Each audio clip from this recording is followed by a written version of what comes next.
Nessa aula, nós iremos estudar sobre os processos de formação de palavras. De forma mais exclusiva, veremos o processo de formação por derivação. Você terá a oportunidade de conhecer os 5 processos de formação de palavras por derivação. Está preparado? Você sabia que o processo mais comum de formação de palavras em língua portuguesa é a composição e a derivação? Contudo, há também outros processos de formação de palavras, que nós veremos em uma outra aula. Quando nós falamos as palavras felicidade, infelicidade, infeliz, infelizmente, sabemos que essas palavras provêm de uma outra palavra da língua portuguesa, a palavra feliz. Da mesma forma acontece quando nós utilizamos as palavras celeste, celestial. Temos a consciência de que essas palavras são derivadas de uma outra palavra que já existe na língua portuguesa, a palavra céu. Neste sentido, as palavras feliz e céu não se originam de nenhuma outra palavra da língua portuguesa, sendo assim denominadas de palavras primitivas. Por sua vez, as palavras felicidade, infelicidade, infeliz, felizmente, infelizmente, celeste e celestial são termos formados a partir do acréscimo de prefixos e sufixos. Palavras assim formadas são chamadas de palavras derivadas. Nós veremos agora os tipos de palavras derivadas mais usuais da língua portuguesa. E a primeira que nós veremos aqui é a derivação prefixal ou prefixação. Isso ocorre quando é acrescentado um prefixo a uma palavra ou a um radical. Por exemplo, a palavra ver é chamada de palavra primitiva, mas quando nós acrescentamos o prefixo ante, forma-se uma nova palavra, antever. Se acrescentamos o prefixo ré, forma uma nova palavra, rever. Se acrescentamos o prefixo pré, forma-se uma nova palavra, prever.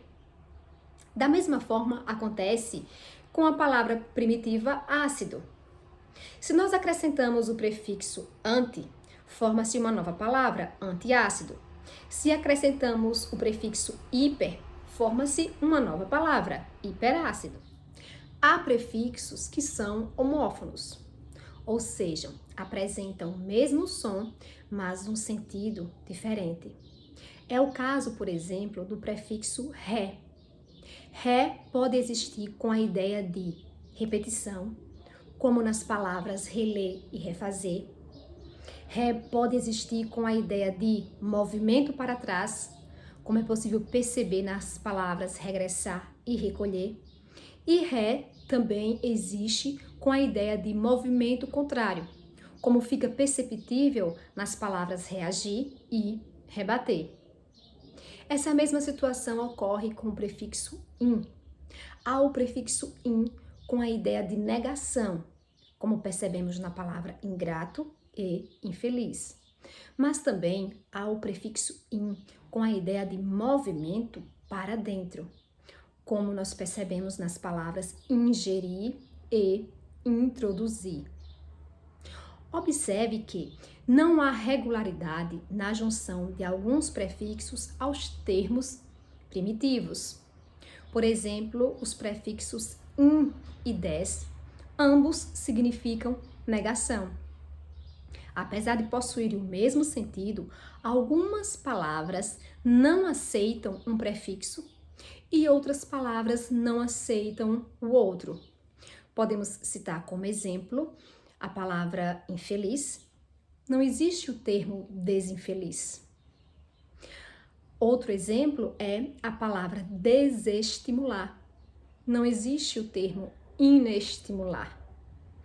Mas podemos ver algumas situações em que essas palavras são utilizadas como desinfeliz, quando um autor famoso, por exemplo, tem um estilo próprio. Vocês poderão ver alguns desses exemplos que nós dissemos aqui que não existe de acordo com a gramática normativa, no autor Guimarães Rosa, por exemplo. Vale a pena conferir. Um outro tipo de derivação é a derivação sufixal ou sufixação. Quando é que isso ocorre? Quando um sufixo é acrescentado a um radical, a uma palavra primitiva ou a uma palavra derivada. A palavra leiteiro foi acrescentada o sufixo eiro ao radical leite. A palavra bondoso foi acrescentado o sufixo oso à palavra primitiva bom. A palavra bondosamente foi acrescentado o sufixo mente à palavra derivada bondosa. Os sufixos, que são elementos utilizados para gerar palavras novas, pode ser nominal, verbal e adverbial. Quando é que nós temos um sufixo nominal? Quando ele dá origem a substantivos e adjetivos. Por exemplo, gondoleiro é um substantivo formado pela palavra gôndola e o sufixo eiro. Marítimo é um adjetivo formado pela palavra mar e o sufixo ítimo. Neste caso aí, o eiro e o ítimo foram sufixos que deram origem a nomes, substantivos e adjetivos. Os sufixos verbais dão origens a verbos. Como podemos ver, o verbo dedilhar, ele é derivado da palavra dedo. O sufixo, nesse caso, formou um verbo, deu origem a um verbo. O verbo copiar, ele é derivado da palavra cópia. Ou seja, o sufixo aí deu origem a um verbo, por isso que é chamado de sufixo verbal. E há também os sufixos que são denominados de adverbiais, geralmente quando se utiliza aí o sufixo mente. Por exemplo, a palavra ferozmente. Foi acrescentado o sufixo mente à palavra feroz e gerou-se um advérbio. A palavra jeitosamente. Neste caso, foi acrescentado o sufixo mente à palavra jeitoso e formou-se um advérbio, jeitosamente. A sufixação é o processo de formação de palavra mais rico da língua portuguesa. Por isso, é o mais utilizado pelos falantes na formação de novas palavras. Algumas palavras, quando recebem o sufixo aumentativo ou diminutivo, sofrem alterações em seus significados. Nós temos como exemplo a palavra cartão, que se deriva da palavra carta, papelão, que se deriva da palavra papel, palavrão, que se deriva da palavra palavra, e portão, derivado de porta. Observe que o significado muda completamente.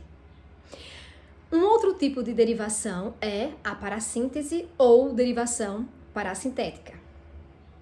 Que derivação é essa mesmo, professora? É a junção de um prefixo e um sufixo a um radical. A palavra avermelhar. Nesta palavra aí, nós acrescentamos o prefixo a, o sufixo ar, ao prefixo vermelho. A palavra engavetar. Nós acrescentamos o prefixo em, o sufixo ar, ao radical gavete. A palavra esclarecer. Foi acrescentada aí o prefixo es, o sufixo ec, ao radical clar. A palavra achocolatado. Nesta palavra foi acrescentado o prefixo a, o sufixo ado ao radical chocolate. No caso da parassíntese, o prefixo e o sufixo unem-se ao mesmo tempo ao radical. Sendo assim, a eliminação de um desses elementos resulta em uma palavra desconhecida da língua portuguesa. Por exemplo, se eu tirar o prefixo da palavra esclarecer, vai formar clarecer. Essa palavra não é conhecida na língua portuguesa. Se eu retirar o sufixo da palavra achocolatado, o ado, vai formar a palavra achocolate. Essa palavra também não é conhecida na língua portuguesa.